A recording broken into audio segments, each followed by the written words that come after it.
नाशिक महानगरपालिका नाशिक नवीन नाशिक विभागच्या विभागीय कार्यालयाच्या वतीने 15 ऑगस्ट दिनानिमित्त सर्व नागरिकांना हार्दिक शुभेच्छा.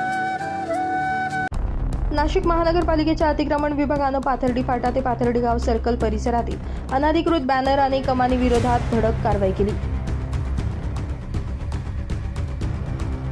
या कारवाईमध्ये धोकादायक आणि अनधिकृत स्वरूपाचे सुमारे 25 ते 30 बॅनर हटवण्यात आले. तसेच परिसरातील एक अनधिकृत कमानही काढण्यात आली. अतिक्रमण विभागाच्या उपायुक्त सुवर्णा दखने यांच्या आदेशानुसार तसेच नवीन नाशिक विभागीय अधिकारी नानासाहेब साळवे आणि अधीक्षक आनंद जाधव यांच्या सूचनेनुसार ही कारवाई करण्यात आली. रस्त्यालगत उभारण्यात आलेले अनधिकृत बॅनर आणि कमानीमुळे वाहतुकीला अडथळा निर्माण होण्याबरोबरच अपघाताचा धोका वाढत असल्यानं प्रशासनानं ही मोहीम राबवली. नवीन नाशिक अतिक्रमण विभाग प्रमुख निखिल तेजाळ यांच्या नेतृत्वाखाली पथकानं ही कारवाई केली. यावेळी अतुल पगारे, योगेश गरुड, वाजिद पठाण, प्रसिद्ध मोरे, जीवन पवार, सुमित ठाकरे आणि सुनील घोलप यांनी कारवाईत सहभाग घेतला.